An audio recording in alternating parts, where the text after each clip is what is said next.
my beloved Boss Mike Cervera.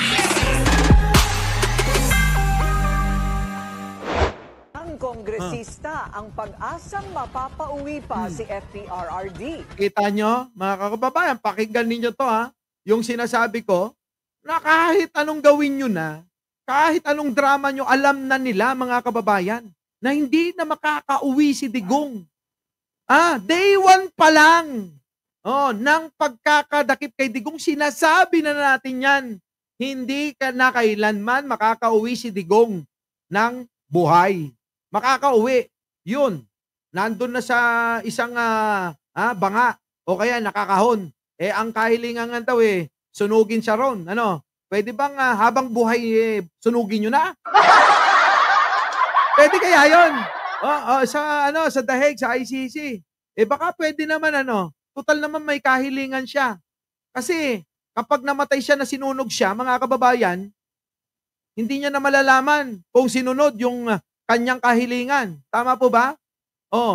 Kapag po si Digong ay sinunog na tegi na, hindi niya malalaman na sinunod yung kahilingan niya ICC, sunugin niyo ng buhay para matuwa siya.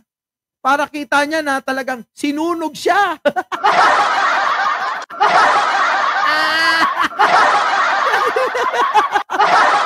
Di ba, no?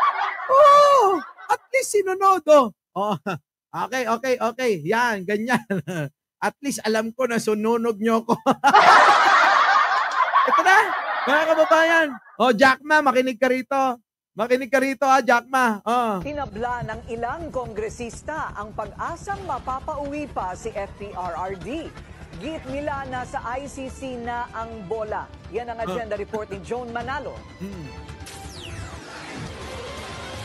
Wala na raw sa kamay ng gobyerno ang kapalaran ni FPRRD dahil ang ICC na ang magpapasya rito. So ayan, mga kababayan. Yan yung sinasabi mo, Jack Ma. Wala na kahit si Pangulong Bongbong Marcos, wala na. Ang gapula, awanan. Pulos, awan. Diba? Ano pang sinisigaw ninyo sa gobyerno? Wala na nga Wala na ang bola kung sakali man na etong si Digong ay mapauwi. Ang magdidesisyon lang yan ay ang ICC. Nakita po ninyo, mga kababayan. Sige tuloy. Ito ang komento ng ilang kongresista sa plano ng Duterte-aligned senators na magsampa ng resolution calling for the former president's immediate repatriation. Para kay ML Party List Representative Laila De Lima, political posturing na lang ito. Wala na sa kapangyarihan ng gobyerno natin na pabalikin siya. Kasi isang international tribunal, which is the ICC, with competent jurisdiction over the alleged crimes, the crimes against humanity. At nakuha na nga siya, kasi naaresto nga siya, legally, validly, ay nandun na sa kanila. Dagdag pa niya, hindi na pakikinggan ng ICC ang anumang sasabihin ng domestic authorities tungkol kay FPRRD dahil may sarili itong batas. They can take note of those, but they cannot grant. Hindi nila pwedeng pagbigyan yung mga ganyang mga usapin na pabalikin nyo na. May proseso. It won't fly, in my opinion. Diba, mga kababayan ko? Sumaliwanag ito na wala na talaga. Hindi na mapapabalik kailanman itong idol ng mga tatanga-tanga. Kaya kahit anong gawin ninyo na pagsisigaw, kahit na lumuwa na kayo ng dugo, kahit na magburis-buris kayo, wala na. Malabo na. Hindi nyo naman pababalik. Yung asawa nga, si Elizabeth, sumuko na Diba? Sila Sarah, tuwan-tuwa pa nga Ito nga ang tanong ko, mga kababayan Itong mga lihitimong pamilya, mga kababayan, tila ba natutuwa pa na nangyayari kay Digong ngayon ito? Samantalang kayo, hindi naman kayo kaano-ano ni Digong. Hindi naman kayo kamag-anak. Hindi nga kayo kakilala ni Digong Di ba? Hindi nga kayo kakilala ni Digong pero, ala sige kayo. Duterte.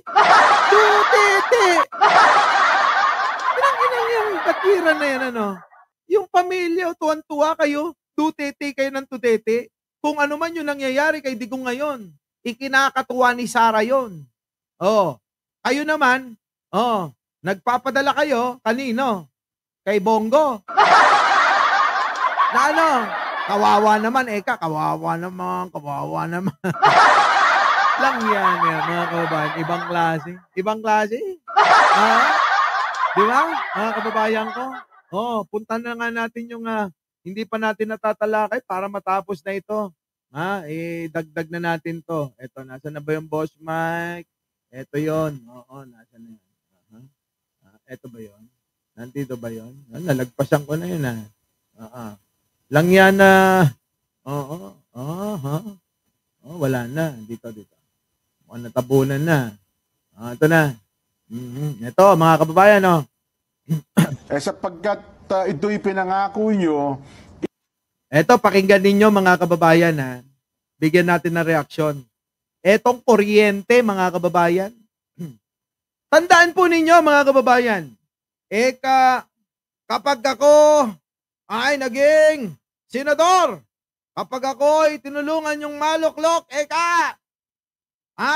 sa Senado, ang inyong kuryente na hindi hihigit ng 2,000, libre na. Natandaan niyo po ba yon, mga kababayan ko? Yan ho yung kanyang mahiwagang salita. At yan din, mga kababayan, ang dahilan kung bakit nanalo siya. Biruin nyo nga naman, di ba? 2,000 mahigit na inyong babayaran sa kuryente. Libre na.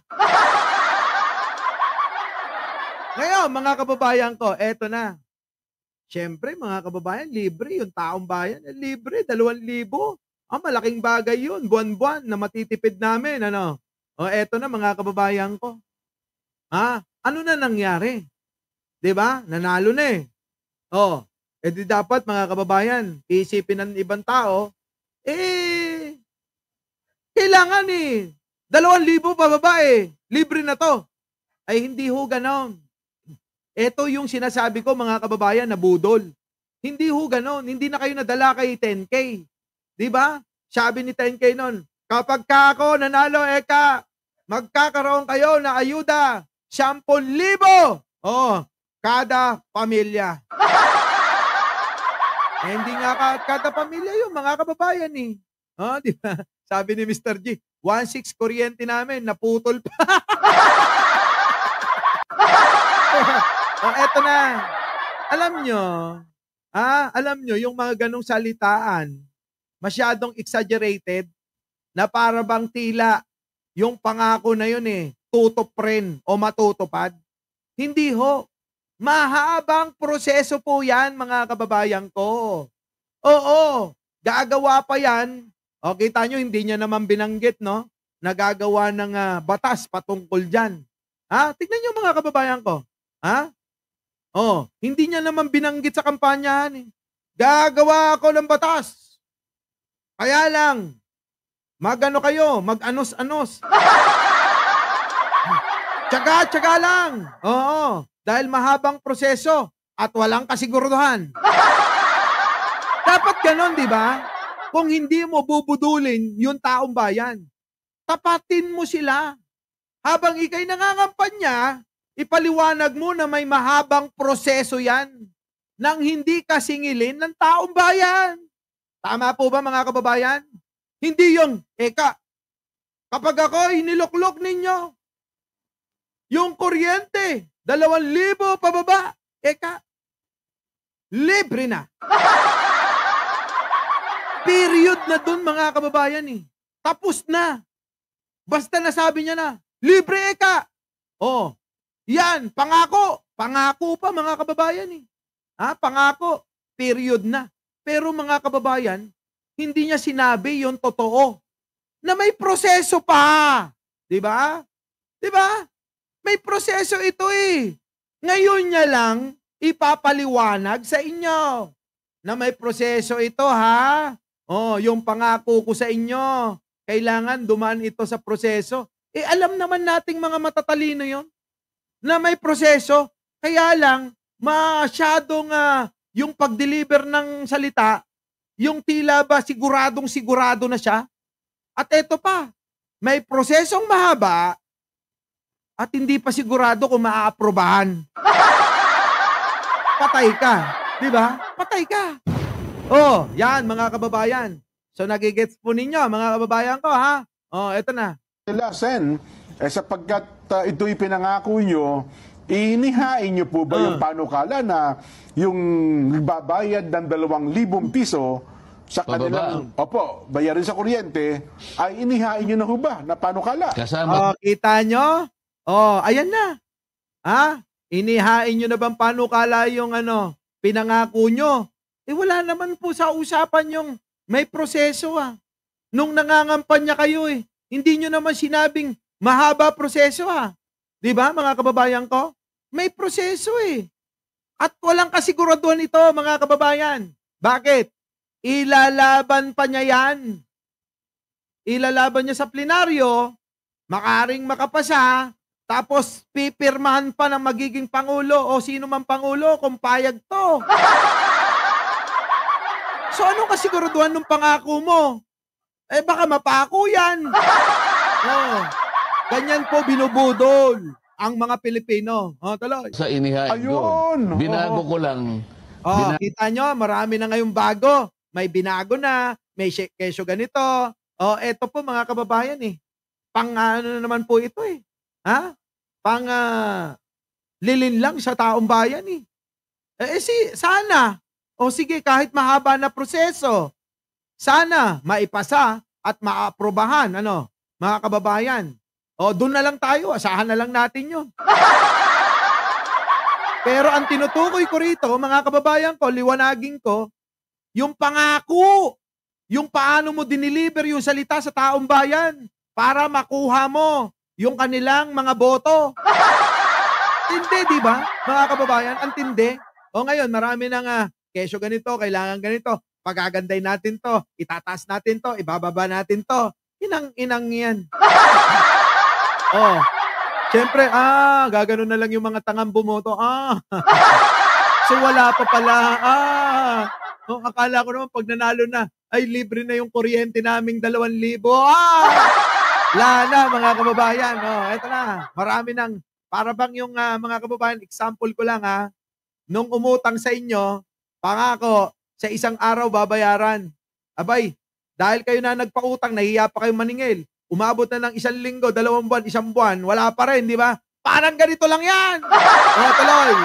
Bago ko lang sapagkat naisip ko nung bandang huli. Opo. Kapag ang nilagay ko sa batas ay talagang 2,000 pesos lang, baka mamaya biglang sumikat yung presyo. Baka ma-dilute yung 2,000. Okay. Halimbawa, ang busi-busi na.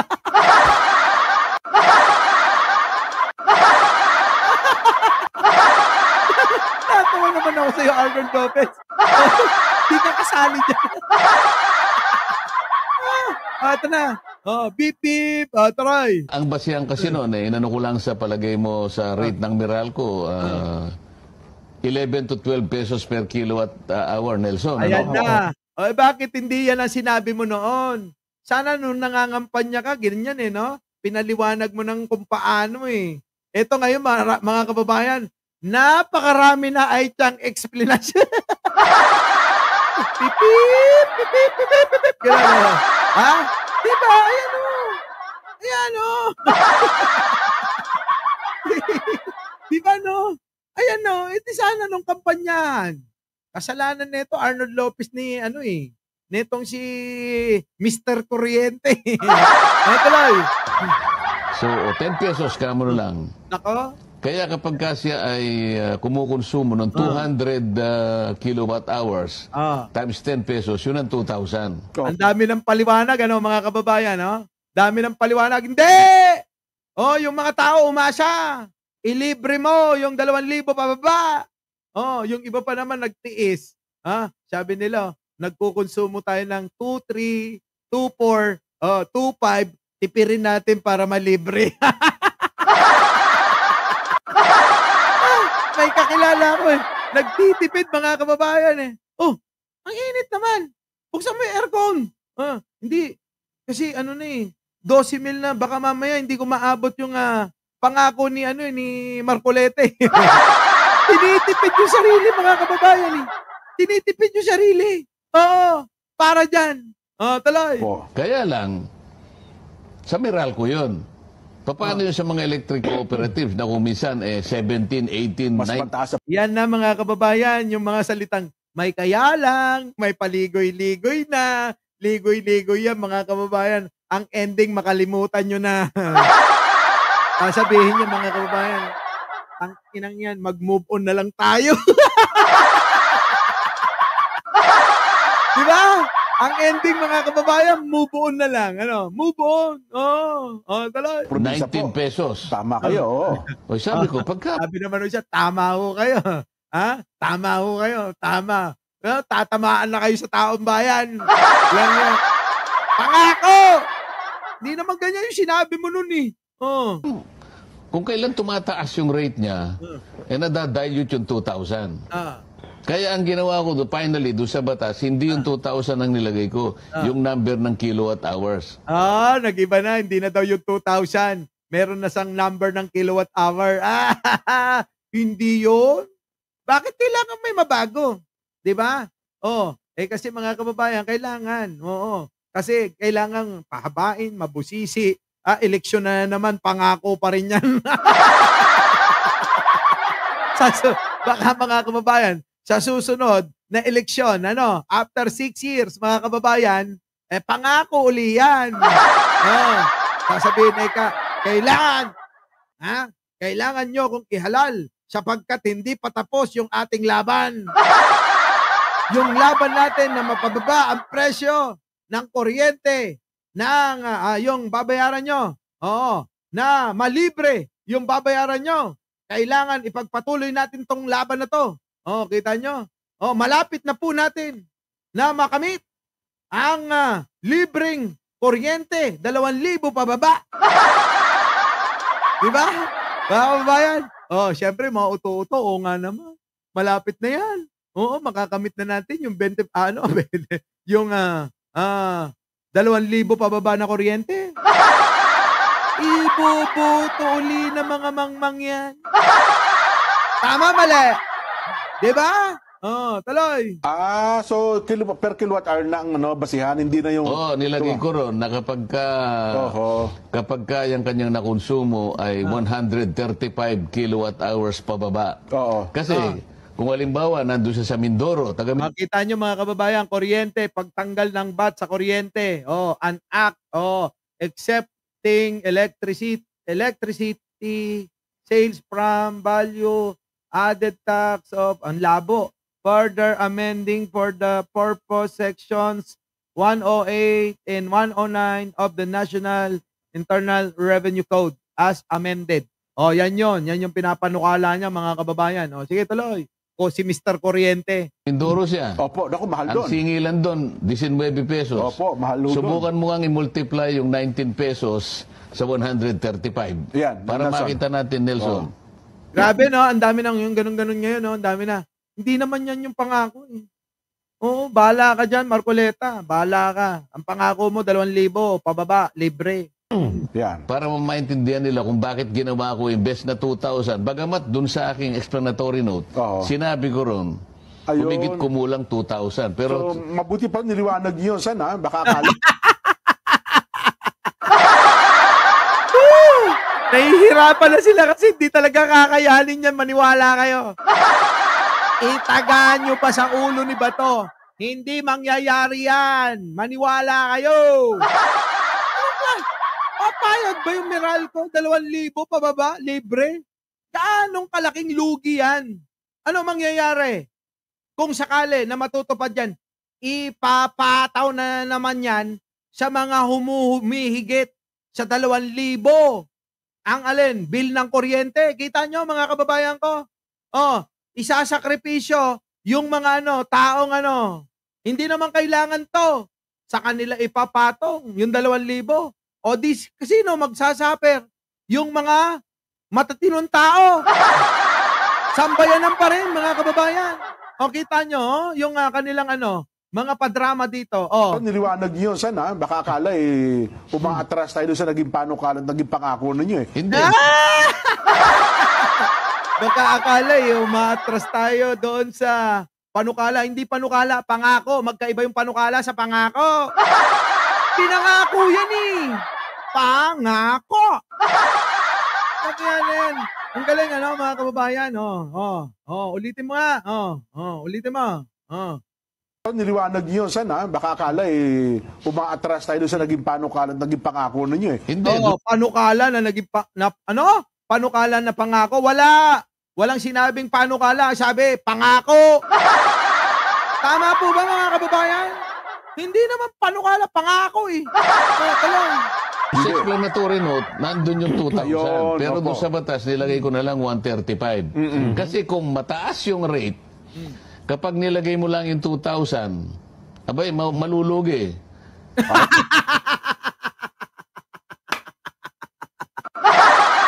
Eto na. Aminado na, mga kababayan, na malulugi. Diba? Malulugi na daw.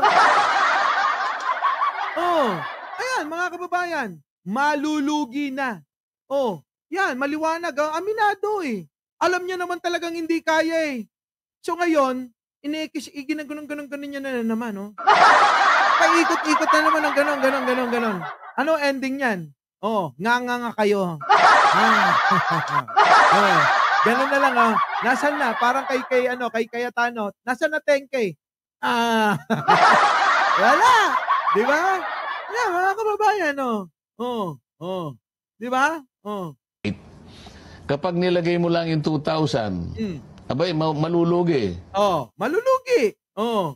Malulugi. Tingnan mo, magkano? 2,000? Hindi po. Hindi. 100. Kita mo, hindi na sila nagkakasundo-sundo.